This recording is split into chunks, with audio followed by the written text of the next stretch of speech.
भस्म भक्त ने भगवान को लगाई थी कि भगवान ने भक्त को लगाई थी? कोई तुमसे पूछ सकता है?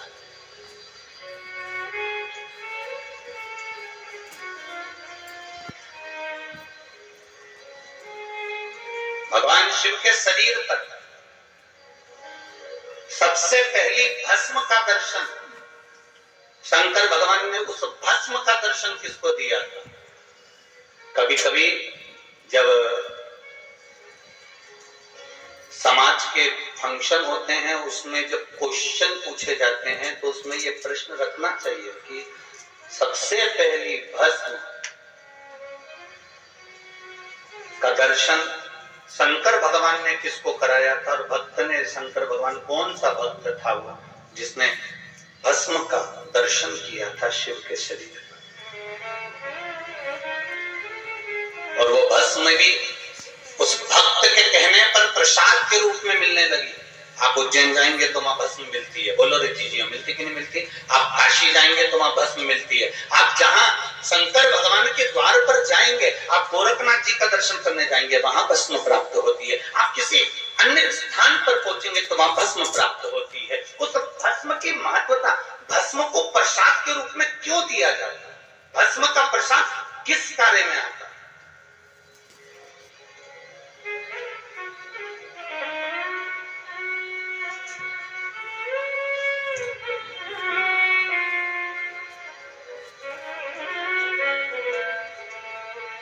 किसी मंदिर से नारियल दिया जाता है, किसी मंदिर से श्रीफल दिया जाता है। कहीं आप दर्शन करने गए, किसी ने आपको श्रीफल दे दिया। दो जगह पर मिला हुआ श्रीफल का स्मरण करिएगा जरा। एक कोई आपसे मिलने आया, कहीं आपको सम्मान के लिए बुलाया, सत्कार के लिए बुलाया, कोई अतिथि के रूप में बुलाया, आपको शाल ओढ़ाया और श्रीफल दे दिया। उस श्रीफल को आप किसी को भी दे सकते हो, उस श्रीफल को आप कभी भी प्रदान कर सकते हो, वहीं के वहीं उठाकर दे सकते हो, वहीं के वहीं छोड़ सकते हो। पर किसी मंदिर में गए और मंदिर में जाने के बाद किसी विशाल मंदिर में, किसी श्रेष्ठ मंदिर में आपको किसी ने आतिथ्य के भाव में एक श्रीफल दे दिया। अंदर मंदिर से पंडित जी ने उठाया, पुजारी जी ने उठाया और श्रीफल आपको प्रदान कर दिया। अब उस श्रीफल का तुम क्या करोगे?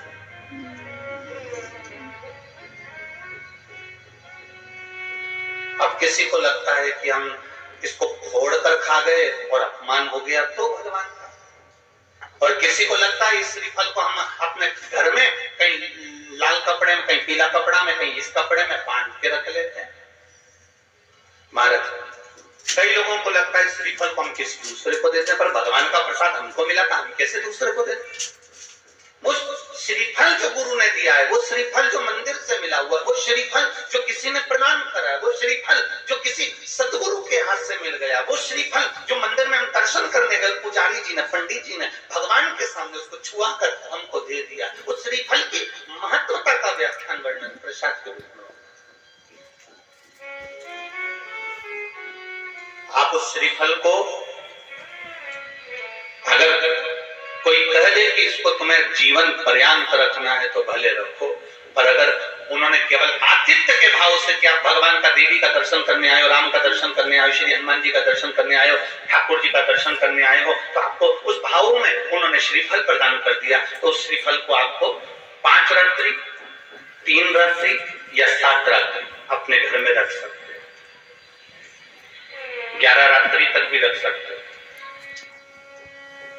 और यदि आप उसके प्रसाद में प्रयोग में लेना चाहते हैं तो प्रसाद में भी उसको पा सकते हैं। फिर कोई रात्रि को नहीं देखना आपको तो बस मिला, आपने 2-3 दिवस में उसको प्रसाद में प्रयोग में ले लिया। पर हमारा जो शास्त्र कह रहा है, जो भगवान के प्रसाद में हमको मंदिर से श्रीफल मिलता है, वो श्रीफल हमें, उस प्रसाद के श्रीफल को दूसरे को आतिथ्य में नहीं देना।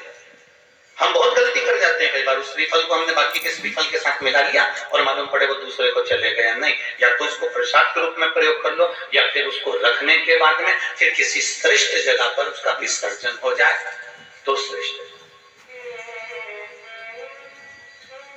अब कितनी जगह गए तुम, पावागढ़ गए, वहां से माता जी ने नारियल दे दिया, वहां से लिया, फिर अम्बा जी गए वहां से नारियल लिया, फिर कहीं गए वहां से नारियल लिया। अब इतना नारियल को तो तुम अपने यहाँ बांधन कर रखोगे। उसी तरह भस्म का प्ररूप भी हमारे वर्णन किया गया। एक साधु जिसका नाम था प्रणत,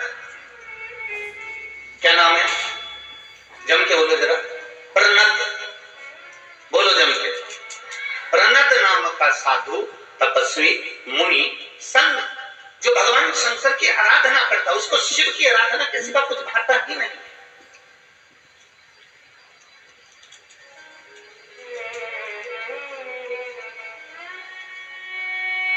उसका एक नियम है,